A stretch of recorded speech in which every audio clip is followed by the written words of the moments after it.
Hey everybody, this is Jennifer Langsdale.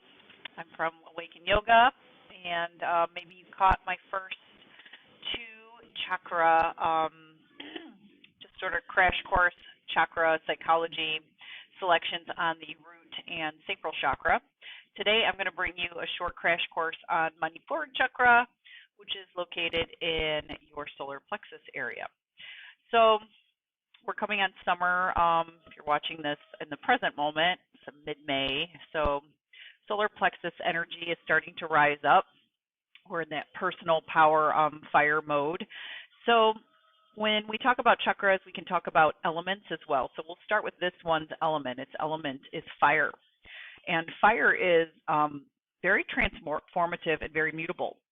So when we think about this chakra, it's not a stable place. It's not meant to be a stable place. It's meant to be a state of action, right? So if you think about the physicality of the space, it's located inside your abdomen area.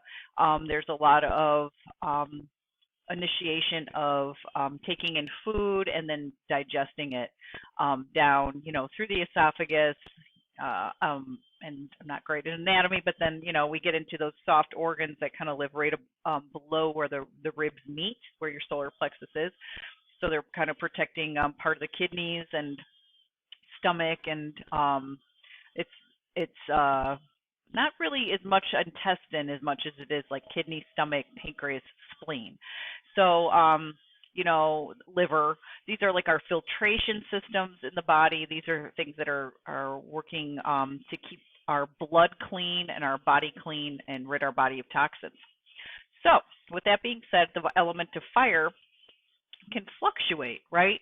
So sometimes we're burning really, really hot, and we have to be because maybe we are digesting food, or maybe we are running a marathon, or maybe we are outside hauling dirt and gardening at this time of year. We need that internal fire to physically activate us.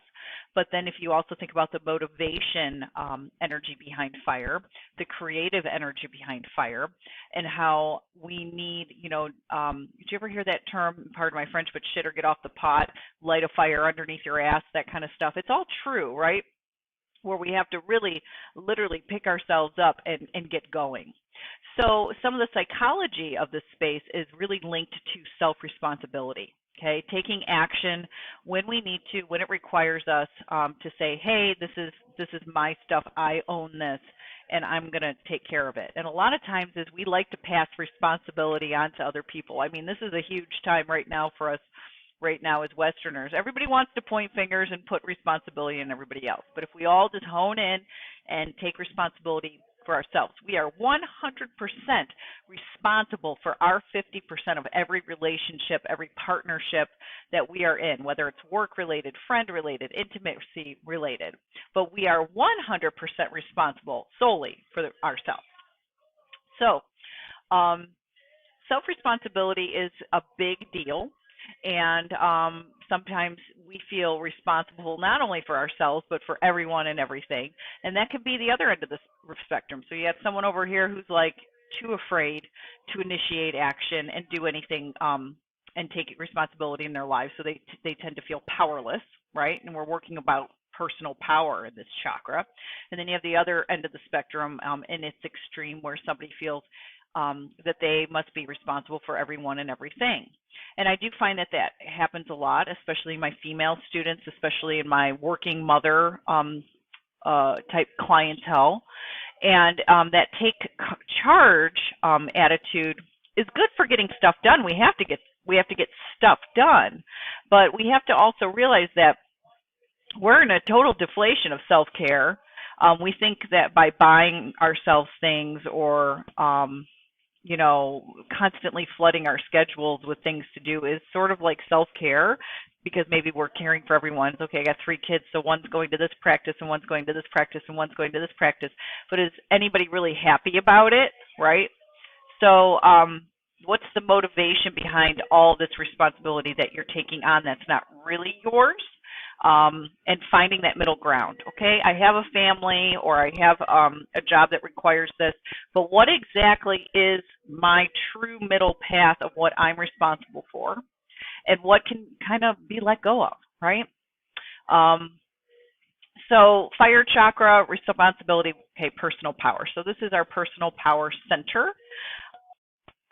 So personal power is a really big deal because we tend to give our power away. So in order for us to really to be successful as human beings and not human doings, we have to learn how to not give our power away. Okay. So oftentimes there'll be an exercise I do with clients where we'll say, okay, put someone into the ring of who you feel powerless. Okay, and a lot of times it has, unfortunately, and it's very sad, but a lot of times it has to deal with either your immediate family, okay, mother, father, brother, sister, or your boss. And this is like the archetype where we just throw away our power. And depending on how we're raised and depending on how our families instilled us in the world to either be in charge of our own power, which meant at some point in our lives we talked back to our parents and they respected us for it, or put us in our place, but also coached us on how to communicate effectively in our place of power. So it's not just from anger, because this spot really manifests anger like that. And we know anger is like this short-fused sensation or feeling that sometimes very, very positively moves us forward in our lives. Like we have to get angry sometimes, but we don't know how to communicate that anger in a way that is effective. So effective anger is very, very important. So when it comes to power and feeling powerless, so let's say it was your boss, right, who is making you feel rendered powerless. Well, number one, no one can take your power away from you except for you, right? We're the ones who give away our power. So we have to become that receiver to take the power back. So we might say, let's say your boss's name was John Smith. We'll be very basic here. So, John, you have no power here. I am taking my power back would be an exercise I would have someone do while visualizing this person in their lives. So it would be sit tall and from your solar plexus say this. So a lot of times people will be like very deflated. So if you even, partially can see my posture, you get very deflated and you're like, hey, I'm taking my power back. Like that doesn't make sense. Sit tall, be tall, let this space puff up a little bit. Okay? So-and-so, you have no power here. I'm taking my power back is a very direct enforcing action. So when we're talking to someone and, conversation escalates or, sorry, I had to pause my audio because I was taking my power back against my children, telling them to finish doing their chore and that I was working. So I was really using my solar plexus a second ago. So in order to deliver that message, it has to come up, from your guts, right? Do you ever, hear the saying, I've got a gut feeling? That's where it comes from. A lot of stuff is happening inside the space. It's a crossing section of the body. We're swallowing stuff. We're digesting stuff. We're exuding digestive fire and internal fire and subtle body fire to put us forward, in life, right? And to be able to process and to digest life as it comes towards us. So in order to do that, we have to learn to take our power back. We have to learn to not surrender our power. Now, on the other end, okay, for some reason, the boss and the parents come up a lot for people where they feel powerless. We've got to learn to balance that too, right? So maybe you're the pushy person. Maybe you're the boss or you're the parent now, and people are feeling powerless around you. And that usually is linked to control. There's a lot of work to be done in the second chakra. We talked about control in the last session. So that controlling nature is really not serving you, right? So we're holding on too tight to the horses on the chariot. What happens, right? They're eventually, those harnesses are going to break and the horses are going to split and the wagon's going to fall apart. So we have to understand that once we relinquish control and we surrender control, we can better off harness our personal power, okay? The demon of this chakra is shame. Shame tells us that we have been bad, right? So shame is very much tied to our addictive behaviors. So usually food, drugs, alcohol, sex. So that's, and then control too can be a bit addicting too. But let's say you were very addicted to running in an unhealthy way, run. And instead of the running aiding your body and healing your body, you essentially are hurting your body, by continuously tearing muscles or ligaments or burning off too much food energy and not taking enough in. There has to be this balance, so that way when the fire needs to burn, it burns, it does its job, and then it simmers down into a little ember. So with shame, we tell ourselves, in the second chakra with guilt, we said, okay, I've done something bad and I feel a little bad. But in shame, we say, I am bad. Okay. And a lot of times as children, we misunderstand that where we are shamed, for doing something wrong. And we're like, oh, sorry. But it happens when it's happening repetitiously over and over again. And children aren't getting that positive feedback because this is, I haven't even said the good stuff yet, a very happy place to be in the body once we get it working agreeable. But when we're shamed, it capsizes, right? The fire goes out, we're very deflated, the shoulders come forward, we hide the abdomen, or we superpower inflate the abdomen. Nobody's going to hurt me, right? I got my big shield on. So when somebody's all solar plexus, it's real hard to get inside into the heart and to the other areas that really balance the chakra system out. So to continue on with our conversation and closing this out is the positive part. So with the solar plexus being the fire center of the body, the name Manipura means lustrous gem. So it is a place of enchantment. It's a place of happiness. It's our joy. It's our vitality. And most important, it's our life purpose stuff. So life purpose energy is really a unique quality of living that we need to understand as human beings. Again, always reminding you, we're not human doings anymore. We're human beings once we're graduating into this level of understanding in the body. So what's my life purpose is probably a question that anybody who has sat for 5 seconds in meditation, we tend to wonder, what is our life purpose? So life purpose energy is very important, especially when you hit a crossroads in your life where you really don't, you feel uncomfortable, you don't feel settled, and there's a need for growth, right? That unsettling is really okay as long as you can go into it with that understanding that growth is possible. So Manipura Chakra is the perfect place to ignite that fire of change and vitality and transformation and energy and strength.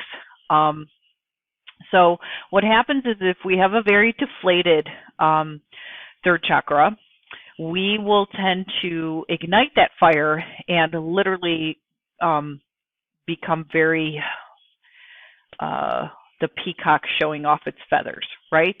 So some people might become very angry, and I'll say that positive anger, like letting out emotions and things that they haven't for a long time or if ever, and they need to. Sometimes it might be in the way of, oh, I'm going to go, get my master's degree, so I'm going to take all these classes, and we kind of go into it head first. And sometimes that ends on a good note or a bad note. So when there's a lot of fire present, when there hasn't been fire before, we have to be aware. I don't even want to say cautious because that kind of gets people in that whole controlling mode, because solar plexus is about taking risks as long as it's not harming, right? It's not going to harm you and it's not going to harm me. It's a risk. It's good. I mean, I took a risk 15 years ago becoming a yoga teacher, right? And here I am now. So, remember with the solar plexus energy, that fire ignites and it's wonderful and that's what takes us through, but we have to balance out the other chakras in order to take over for the solar plexus when the solar plexus is a little tired and the other chakras have to assist, right? So we can't be always in our solar plexus energy because then we're disconnected in other ways. So this is sort of just a snapshot of solar plexus. I'm trying to think of if there's any other super important things I'd like to cover about it. As far as the dis-eases of the solar plexus, like I said before, we're talking about our cleaning system in the body with the pancreas and the liver and kidneys.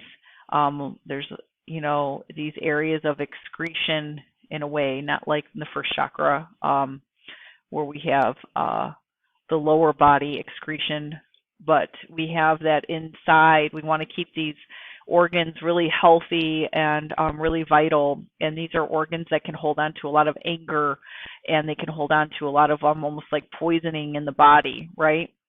So we want to make sure we eat well, we're keeping this part of the body clean. And if you do have a lot of unharnessed anger, if you do have a lot of unrepented anger, you can very well feel a sense of dis-ease or illness in this area in the body. If you don't trust your instincts and your gut feelings, if you don't explore that need to explore your life purpose stuff. So remember, it's a place of action, but you can't always be in action, right? There has to be a place of rest too. So I hope this was helpful. I do love exploring the third chakra with people. It's very much an interesting place for a lot of people, especially if you do feel that deflation in this space. And once you feel that igniting fire to get your power back. And like I said, do that exercise. Put yourself in an imaginary room with somebody and be, hey, so-and-so, you have no power here and I'm taking my power back. It's really a powerful exercise to exude that. Or just telling yourself consistently, I'm taking my power back, I'm taking my power back, I'm taking my power back. Especially when it comes in terms of justice, right? If somebody's not doing just by you, being in that space, that energetic space of taking your power back is an incredible feeling. And at first it's a little fearful because it feels like it's foreign territory. But remember, in all these chakras that we're going through, there's a lot of foreign territory that is to be explored, and it can be very scary, but that's just part of the process. Trust your process, continue forth with it, and be brave, right? Solar plexus is about being brave. So good luck to you, and good luck with that self-responsibility, and enjoy claiming your fire and claiming your path. Summer's coming. It's a great time to rejoice in the sun and to exude that fire energy. And since we have to be outside a lot right now, enjoy having bonfires and things like that, and enjoy, the ritual of writing things down and tossing it into the fire, or just doing it mentally is kind of a nice way to cleanse yourself, okay? Fire can be very cleansing, in a different way than water, right? It burns through things. So it's very, very symbolic. So work with that energy, and may you all be well. Namaste.